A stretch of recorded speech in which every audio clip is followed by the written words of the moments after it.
Buenos días a todos y bienvenidos a un nuevo vídeo de la verdad de la Biblia. Seguimos con este estudio que estamos haciendo sobre la primera epístola de Juan. Muy interesante, que estamos viendo cómo Juan pues sigue hablando de la importancia de la unidad del cuerpo de Cristo entre hermanos, puesto que también eso era lo que estaba siendo pues de alguna manera asediado por los secesionistas, que ya hemos visto que es un grupo que se trata de personas que estaban intentando dividir el cuerpo de Cristo por medio no solamente de falsas doctrinas, sino también de una manera mala de actuar, una manera errónea que no representa las virtudes del Señor que nosotros como sus representantes tenemos que hacer, ¿no? Y bueno, la semana pasada nos quedamos en cómo después de Juan hablar de la importancia del amor a los hermanos y cómo el aborrecer al hermano implica ser identificados con el diablo, junto con poner el ejemplo de Caín para enfatizar aún más la unidad que existe en el cuerpo de Cristo como superior a la carnal, como diciendo lo que un hermano en la carne puede hacer en lo más exagerado de los casos es el homicidio como Caín, pero esto no tiene cabida en nosotros porque el aborrecer al hermano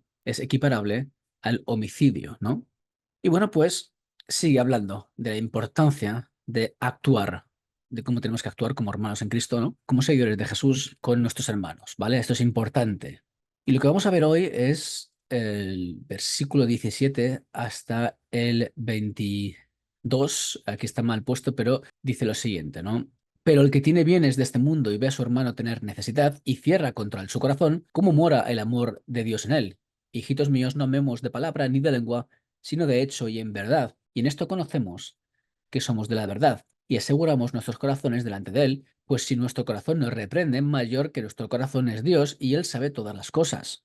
Amados, si nuestro corazón no nos reprende, confianza tenemos en Dios y cualquier cosa que pidiéremos la recibiremos de Él porque guardamos sus mandamientos y hacemos las cosas que son agradables delante de Él. Vamos a ver hoy un par de interpretaciones con relación a esos versículos, ¿no? Del corazón reprender, etcétera, porque es un poco a veces incluso difícil de poder interpretar, ¿no? Pero vamos a verlo con tranquilidad, ¿no?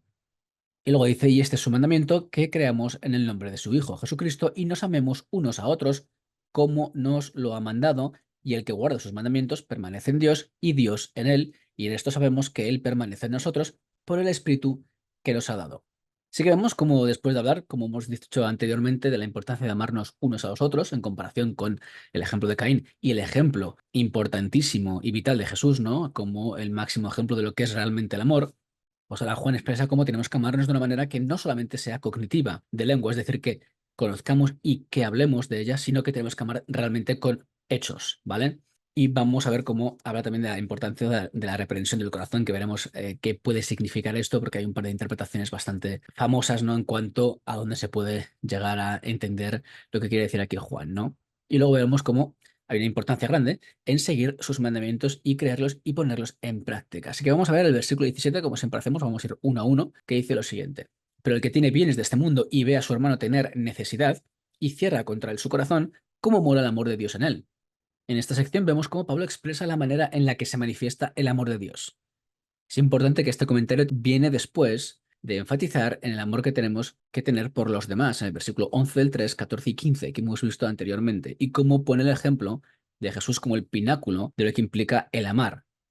Cuando decían esto, hemos conocido el amor en el que Él puso su vida por nosotros y cómo esto tiene que ser el ejemplo a nosotros para seguir y cómo tenemos que hacer con los demás.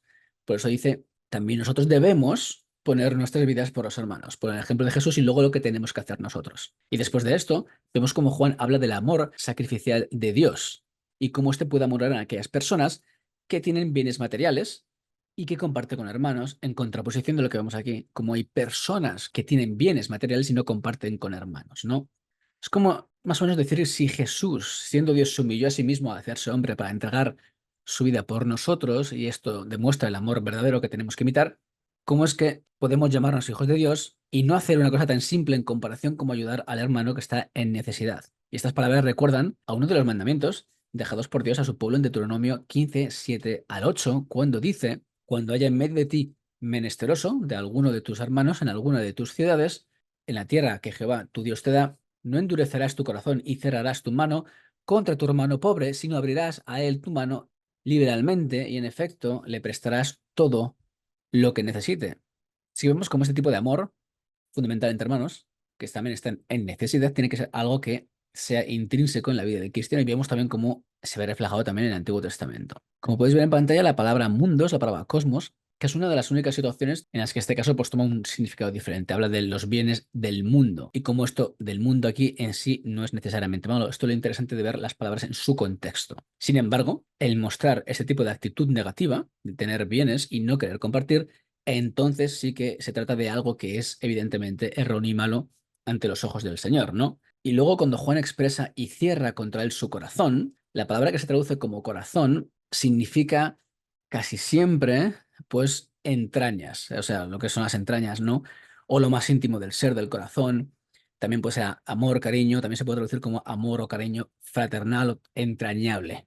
Se trata, por lo tanto, de una expresión o una metáfora que se traduce perfectamente al español como corazón, puesto que en el mundo antiguo las partes internas de las personas, como muchas veces también en nuestros días, ¿no?, se utilizan para expresar situaciones sentimentales. Así que la palabra en sí es más como entrañas, pero la palabra corazón al español está en contexto bastante bien traducida en este sentido, ¿vale? Por ejemplo, vemos un caso similar en Colosenses 3:12, cuando dice, vestíos pues como escogidos de Dios, santos llamados de entrañable misericordia. Esta es la misma palabra, ¿vale? De benignidad, de humildad, de mansedumbre, de paciencia. Por lo tanto, Juan expresa que es imposible que una persona cierre este corazón, ¿no?, o este amor entrañable ante un hermano y que esta persona permanezca en Cristo. Es interesante ver cómo otra vez más, pues Juan habla de la palabra permanecer, el verbo meno o menei, como en este caso está en presente, como algo continuo, ¿no? Esta persona que permanece en Cristo, pues es una persona que tiene entrañable amor por los hermanos. De lo contrario, demuestra en qué lugar está.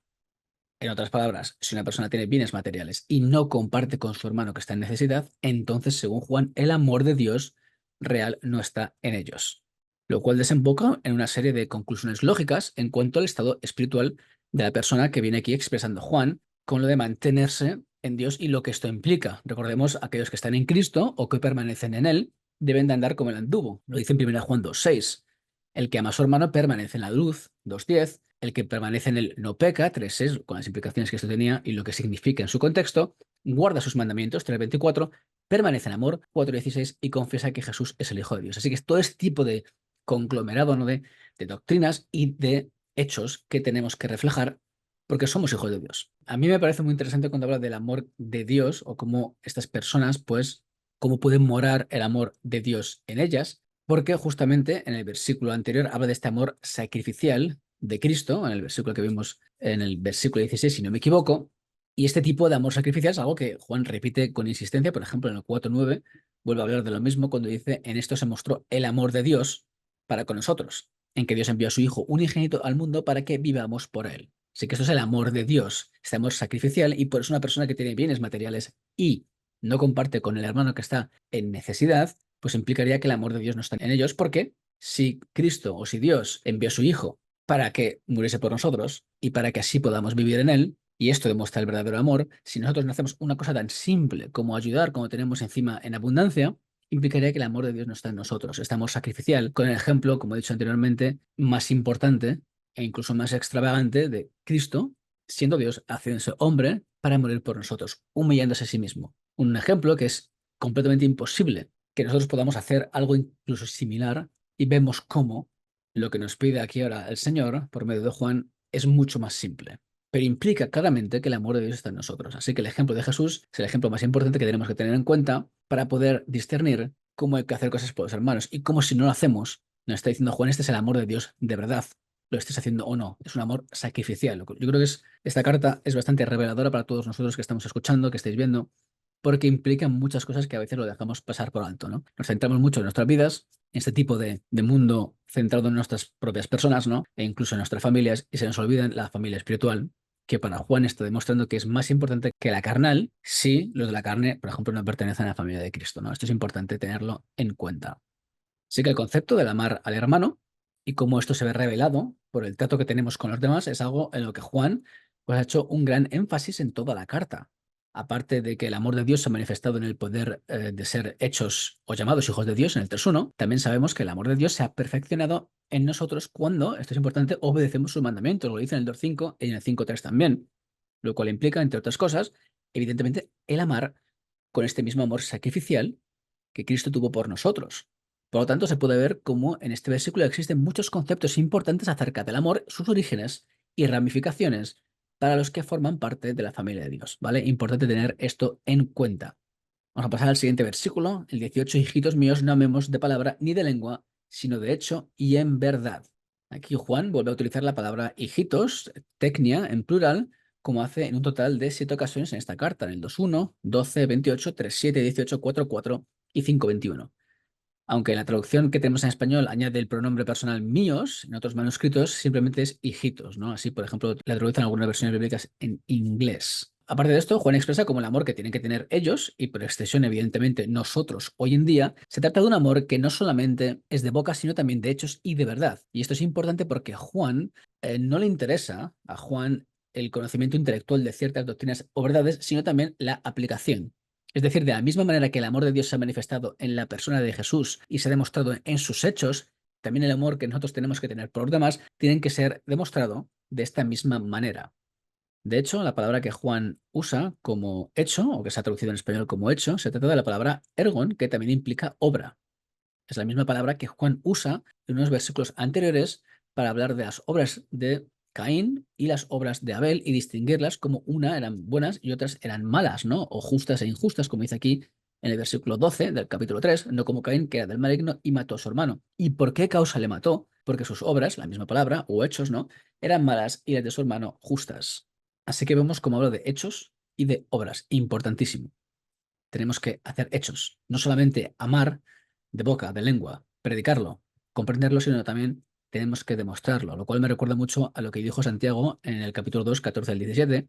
Hermanos míos, ¿de qué aprovechará si alguno dice que tiene fe y no tiene obras? ¿Podrá la fe salvarle? Y si un hermano o una hermana están desnudos y tienen necesidad del mantenimiento de cada día y alguno de vosotros les dice, id en paz, de boca, ¿no? Calentaos y saciaos, pero no les dais las cosas que son necesarias para el cuerpo, las obras que tenemos que hacer en este sentido, ¿no? No para ser salvos, sino las obras que tenemos que hacer para ayudar al hermano, ¿de qué aprovechará? Así también la fe, si no tiene obras, es muerta en sí mismo, ¿vale? Algo también parecido a lo que dice Pedro en 1 de Pedro 1:22, y habiendo purificado vuestras almas por la obediencia a la verdad mediante el Espíritu para el amor fraternal no fingido, amaos unos a otros entrañablemente de corazón puro. Sí que creo que se puede observar cómo en los inicios de la Iglesia ya había un importante enfoque, ¿no?, en el bienestar de todas las personas que están en el cuerpo de Cristo y cómo ya había influencias erróneas que hacían que las personas con más recursos económicos pues no optaran por ayudar a los hermanos que estaban realmente en necesidad. Evidentemente no que pedían por pedir, que realmente estaban en necesidad. Por lo tanto, el amor fraternal no solo se trata del conocimiento doctrinal de la verdad de esta enseñanza, y tampoco significa el de enseñarla o el de hablar de ella. Por eso dice de lengua, ¿no? Sino también ponerlo por práctica. Y como he dicho siempre, aquí no habla Juan en ningún momento de la salvación por obras, sino más bien de una manifestación de que el amor de Dios mora en las personas que se llaman cristianas, o en este caso en nuestras vidas hoy en día, y cómo somos imitadores suyos y obedecemos sus mandamientos como nos ha dejado claro Juan con anterioridad y en muchas ocasiones, y también veremos después. Demuestra que el amor de Dios está en nosotros, y por eso nos pone el ejemplo más importante de Jesús, que jamás ninguno de nosotros podríamos hacer. Y ahora vamos a pasar a esta sección del 19 al 22, vamos a analizarla entera porque es importante, ¿vale? Dice lo siguiente, y en esto conocemos que somos de la verdad, recordemos, la verdad siempre es Cristo, ¿no? La luz, etcétera, y aseguraremos nuestros corazones delante de Él, pues si nuestro corazón nos reprende, mayor que nuestro corazón es Dios, y Él sabe todas las cosas. Amados, si nuestro corazón no nos reprende, confianza tenemos en Dios, y cualquier cosa que pidiéremos, le recibiremos de Él, porque guardamos sus mandamientos y hacemos las cosas que son agradables delante de Él. En esta sección, Juan ahora va a hablar de una de las maneras que conocemos que estamos en la verdad, y cómo existe este testimonio de nuestro corazón que nos reprende o no. Es posible que este versículo esté vinculado a lo que ha dicho justamente anteriormente. Es decir, la razón que conocemos que somos de la verdad y aseguramos nuestros corazones delante de Él es porque tenemos que amar a los hermanos no de palabra ni de lengua, sino de hechos y de verdad. Yo he puesto los dos versículos juntos para que podáis ver cómo podría coordinar perfectamente. Recordemos que en la antigüedad pues no había ni puntos, ni comas, ni versículos. Pero dice lo siguiente: hijitos míos, en el versículo anterior, no amemos de palabra ni de lengua, sino de hecho y en verdad. Y en esto conocemos que somos de la verdad. Vemos como la de la verdad en hecho, ¿no? Y aseguraremos nuestros corazones delante de Él. Sí que es muy posible que vaya todo junto, ¿no? Evidentemente, yo creo que es, sin lugar a dudas, va todo junto, ¿no? Y como esta manifestación de que estamos en la verdad es que hacemos o amamos a los hermanos no solamente de lengua, de palabra, sino también de verdad, ¿no? Y en hecho. Cuando Juan dice aseguramos, la palabra que utiliza es peizó, que implica persuadir, convencer, aplacar, granjear, tranquilizar, y en voz pasiva, confiar, contar con, estar confiado, tener confianza, etc. Por lo tanto, parece que Juan quiere decir que la manera en la que estamos en la verdad y aseguramos nuestros corazones delante de Dios es el amar a los demás de una manera auténtica, que se ve demostrado evidentemente por obras. Esta expresión que vemos en el versículo 20, que implica la continuación evidentemente del argumento de Juan desde el 19 en adelante, que si nuestro corazón nos reprende, mayor es Dios que nuestro corazón, y como cuando no nos reprende, confianza tenemos en Dios, pues este tipo de expresión puede llevar a la confusión. La palabra que Juan usa aquí para reprender, pues implica condenar o juzgar e incluso convencer, una palabra que aparece solamente en un total de 3 ocasiones en el Nuevo Testamento, 2 aquí y una más en Gálatas 2:11, cuando Pablo reprendió a Pedro, ¿no? Y realmente existen dos maneras de interpretar lo que dice Juan aquí en estos versículos 20 al 21. Una de ellas es que la intención de decir reprende es para indicar que el corazón intenta reprendernos de hacer lo que es bueno. En este caso tenemos bienes y al ver al necesitado no hacer lo que tenemos que hacer por ellos, pues evidentemente el corazón nos está intentando engañar o reprender de lo que es realmente bueno. Es decir, el corazón va en contra de los pensamientos o del corazón de Dios, ¿vale? Colin Cruz, con relación a esto, dice lo siguiente, la traducción es mía: siempre que sus corazones se opongan a llamados legítimos, recurran a su generosidad cuando de hecho están en condiciones de responder. En otras palabras, nuestro corazón va en contra, nos reprende en contra de la conciencia de lo que tenemos que hacer cuando un hermano está en necesidad, ¿vale? Esta es una interpretación de lo que quiere decir aquí Juan en este sentido. Por esta razón, bajo esta interpretación, Juan expresaría cómo Dios es mayor que nuestro corazón. En otras palabras, aunque tengamos este tipo de influencia de hacer lo malo, pues Dios es mayor que esto y por lo tanto no tendremos que obedecer a nuestra concupiscencia o a nuestro corazón o a nuestros deseos carnales. Por esta razón, el versículo 21, cuando dice: amados, si nuestro corazón no nos reprende, confianza tenemos en Dios, implicaría que si el corazón de ellos no se opone a que respondan a los llamados a su generosidad para que realmente brinden la asistencia material que necesitan sus compañeros creyentes, entonces experimentarían, como dice Cruz, pues este tipo de paz, ¿no? De confianza en su relación con Dios. Y por lo tanto, al así guardar los mandamientos de Dios, podrán pedirle a Dios y Él les dará lo que necesiten, como dice en el versículo 22, y cualquier cosa que pidiéremos la recibiremos de Él porque guardamos sus mandamientos y hacemos las cosas que son agradables delante de Él. Así que en otras palabras, esta expresión, corriente de pensamiento, interpreta que el corazón de la persona nos reprende porque no quiere hacer lo bueno. Y en este caso, cuando el corazón no nos reprende, es que estamos en los caminos del Señor, estamos bien y por lo tanto podemos estar en confianza delante de Él, ¿vale? Así que esta es una interpretación posible de este versículo. Otros, por ejemplo, interpretan que aquí Juan está expresando que si en algún momento no hemos hecho el bien cuando tenemos que hacerlo, en este caso ayudar al hermano, ¿no? Por el contexto, pues que si nuestro corazón nos condena, entonces Dios es mayor que nuestros corazones. May Thompson expresa lo siguiente, la traducción es mía: en esos momentos, nos recuerda el anciano, con referencia a Juan, debemos recordar que Dios es más grande que nuestros corazones y Él lo sabe todo. Las afirmaciones gemelas de que Dios es más grande que nuestros corazones y lo sabe todo implican que el corazón humano no es la norma final de juicio o misericordia, más bien Dios lo es y el poder de Dios protege a los creyentes de los ataques del mundo. El mayor poder de Dios asegura la fidelidad de los cristianos juánicos. No deben temer incluso si sus corazones los condenaran, porque Dios conoce a los que pertenecen al rebaño. La base última de nuestra relación con Dios y de nuestra confianza en Dios no es la firmeza de los cristianos, sino la grandeza de Dios. Por lo tanto, bajo esta escuela de pensamiento, lo que Juan está haciendo aquí es dar al creyente aliento ante la posibilidad de que la condenación de su corazón pues haga estar una situación mala de condenación, al no hacer evidentemente la voluntad del Padre.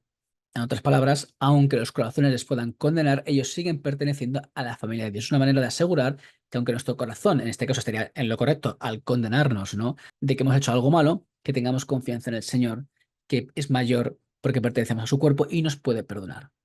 Por este motivo, las palabras de Juan en el versículo 21 y 22, amados, si nuestro corazón no nos reprende, confianza tenemos en Dios y cualquier cosa que pidiéremos la recibiremos de Él, porque guardamos sus mandamientos y hacemos las cosas que son agradables delante de Él, pues implicarían que, como en ocasiones, incluso cuando nuestro corazón no nos reprende, podemos todavía descansar en Dios teniendo confianza, sabiendo que Él nos va a escuchar porque el abogado que tenemos ahora es Cristo, ¿vale? En este caso, cualquier cosa que le pidiéremos también podría incluir la súplica del perdón por el pecado de no ayudar a los demás, ¿vale? Así que se puede ver cómo existen dos tipos de corriente de pensamiento con relación a las implicaciones de las palabras de Juan en esta sección, pero sea como fuere, una cosa está clara, la intención de Juan es dejar claro que como cristianos no podemos cerrar nuestros corazones a las personas que están en necesidad.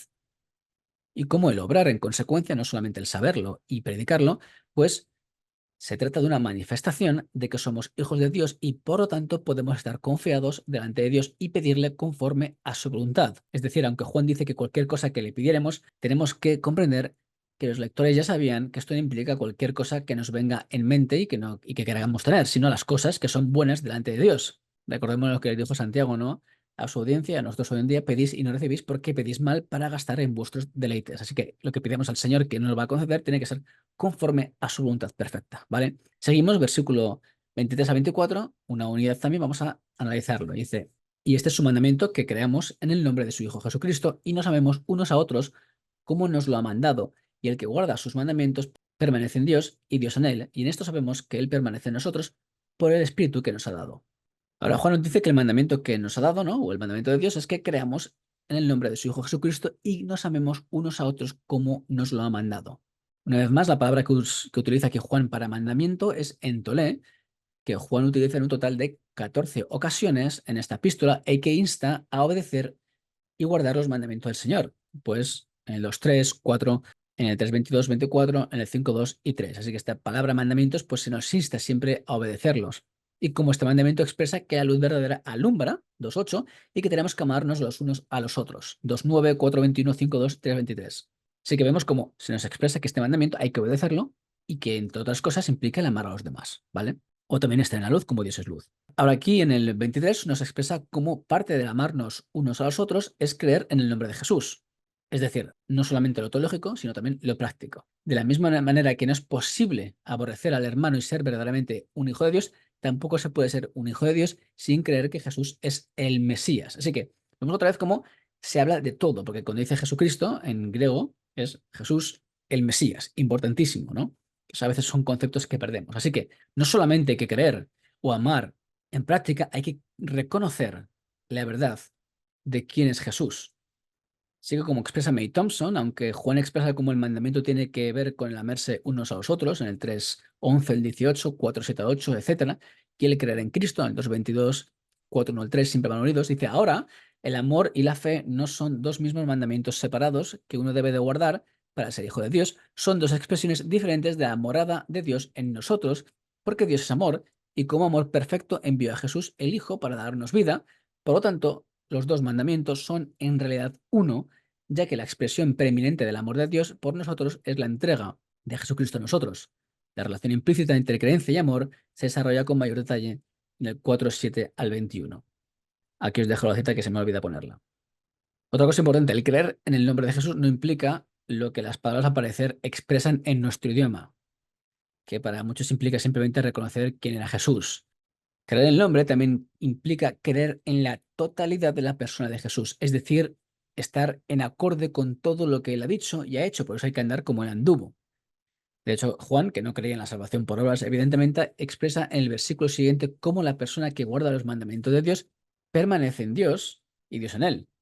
Una vez más, expresando la importancia de la permanencia en Dios y cómo esta permanencia nos es asegurada o ratificada por el Espíritu Santo cuando dice, y en estos vemos que Él permanece en nosotros por el Espíritu Santo que nos ha dado. Así que Juan va a insistir en la importancia de guardar los mandamientos de Dios como algo importante, pues aunque las obras sí nos salvan, evidentemente, sí que demuestran a quién servimos y de quiénes somos hijos. De hecho, para Juan, tanto el amar a Dios como guardar sus mandamientos se ven reflejados en el amor a los demás. Esto lo expresa en el versículo 5:2, en el capítulo 5:2, cuando dice, en esto conocemos que amamos a los hijos de Dios cuando amamos a Dios y guardamos sus mandamientos.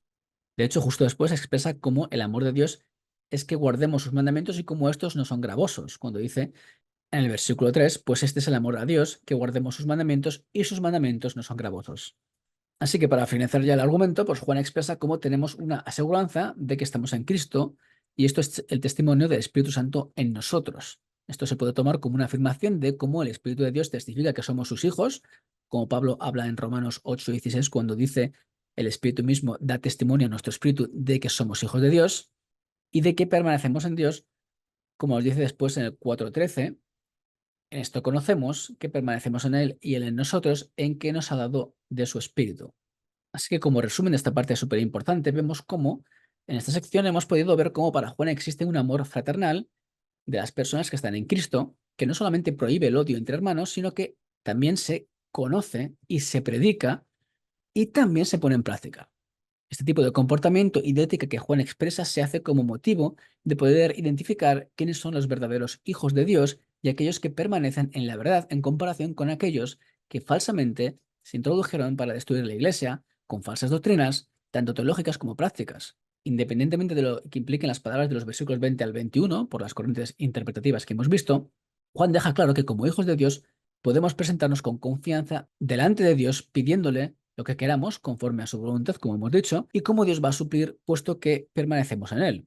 O como dice, guardamos sus mandamientos, que son las cosas agradables que hacemos por Él, y que ha dicho después que no son gravosos, ¿no? Por lo tanto, tenemos que creer totalmente en el nombre de Cristo, es decir, toda su persona y todo lo que dijo, que entre otras muchas cosas implica que nos amemos los unos a los otros como Él nos había amado, y al hacer esto sabremos que permanecemos en Dios, y esto lo testifica el Espíritu Santo a nosotros, ¿vale? Con esto terminamos el estudio de hoy, espero que haya sido de bendición y como siempre digo, si tienes alguna duda o alguna pregunta me puedes dejar un mensaje o escribir un email y os responderé lo antes posible. Muchas bendiciones y hasta la próxima ocasión.